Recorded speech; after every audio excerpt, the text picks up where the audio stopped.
As for doing this prism problem, okay, so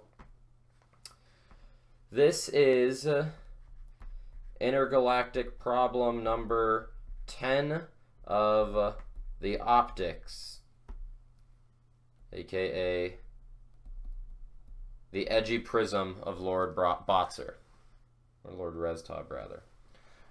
Okay, in this problem, this is a rather tricky problem, so if you're having problems with it, you're having problems with a hard problem. Haha, look at that. Basically what's going on in here is we have two Snell's law going on, which makes this a little annoying, okay? But here's kind of the setup for it, okay? What we can do is, in step 1, let's just draw this prism out. Okay, so I've got this would-be equilateral prism, okay? This dotted line here is the line normal to that surface, and this dotted line here is the line normal to that surface, okay? What's going to happen here is this light, this incident light, is going to come in, and it's coming in at exactly a 45-degree angle, okay? But when it does that, and sometimes it's helpful to kind of turn your head or twist the paper, it's going to bend towards the normal a little bit.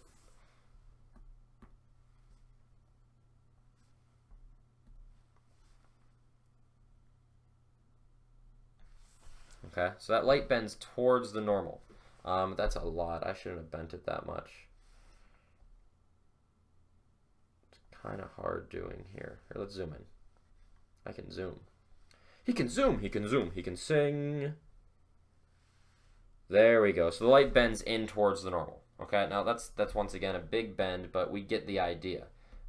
Because we have this big bend towards the normal, what we can do is, since we know that bend is going to exist, we can think about this bend. Now I'm going to draw this bend very shallow real quick, but know that the bend is indeed there. Okay, so that this right here is some theta 2. We don't know what it is. Okay, it's some theta 2 though. Now this means that on the second side of our prism over here, we're going to have an angle here. Let's call this theta 3. And then once this hits off the glass, it's actually going to bend away from this normal. So if this normal is right here going out, this line is going to bend away from it slightly. So we have, maybe the easiest way to show it is to change the first line.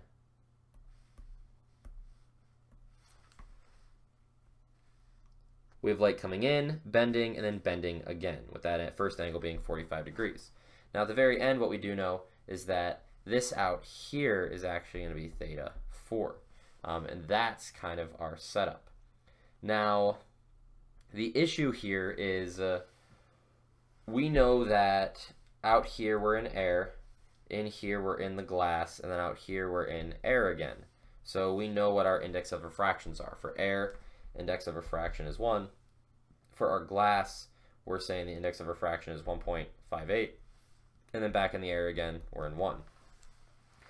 But while we can use Snell's law and we can set up fairly easily a number of n1 sine of theta 1 equals n2 sine of theta 2, and then just propagate that through, the question becomes, okay, I can figure out from that equation what theta 2 is. I can just run that equation there. I can find, I know what n1 is, I know sine of theta 1, I know n2, I can go and solve for this. Boink. But the issue becomes, how do I get theta 3? Because that is the actual angle I need in order to set up the second Snell's law over here. If I don't have that angle theta 3, I'm dead. Well, what we can actually recognize is something a little different, something a little weird, okay?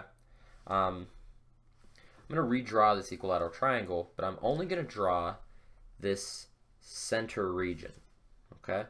So I've got the top of the triangle, and then I've got the beam of blue light coming across, or the beam of light, and then I have the normal lines, okay? Such that that is normal, and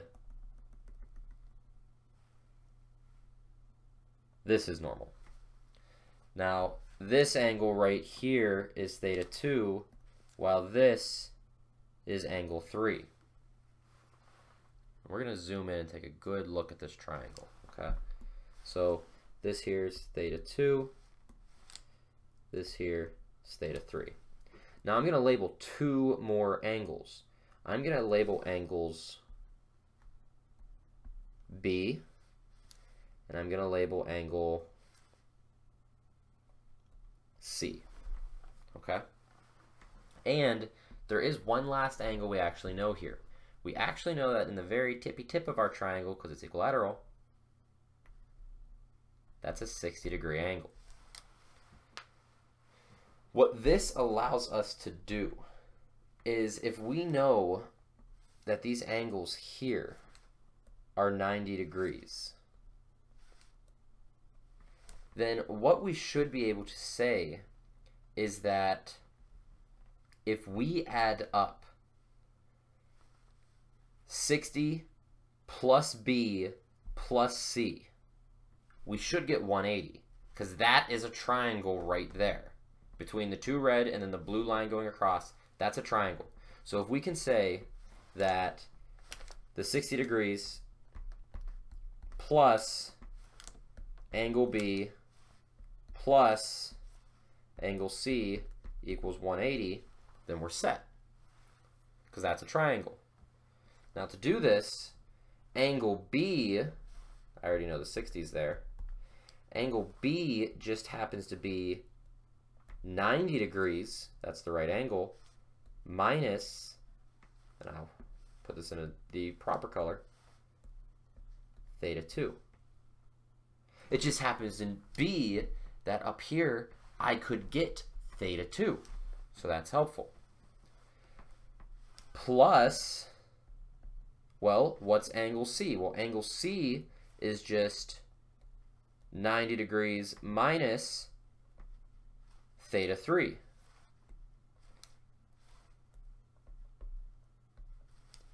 And this has to equal 180 degrees.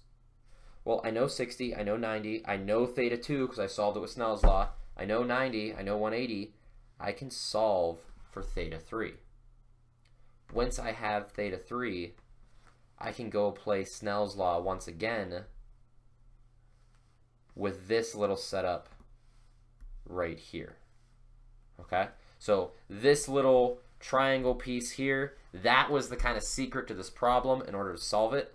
And it was setting up this little triangle. That little triangle is actually the step 2 to this problem, so that you can get theta 3 through this kind of setup down here. And it's with this setup down here, given by that triangle, that allows us to go up and set up a new Snell's law coming out of the prism. So that's how that setup is. Little technical when you start looking at this triangle here, but that's how you can go and solve that. It's not exactly intuitive when you're looking at it, but it is the way to do it. Because this actually, the light refracts twice as it's going through the prism, the Spectrum Floyd Shadow of the Moon album, whenever it was originally released, didn't have the proper spreading of the light. It didn't have the proper refraction and the spreading of the light coming out of it. And a scientist actually wrote to them and said, hey, your album cover is wrong, you need to fix it.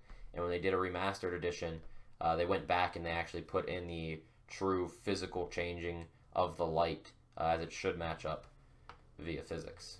So kind of a cool thing there. But in the end, that's how you do that problem. We're done with it. Finn. That help you out, Liv? Hopefully.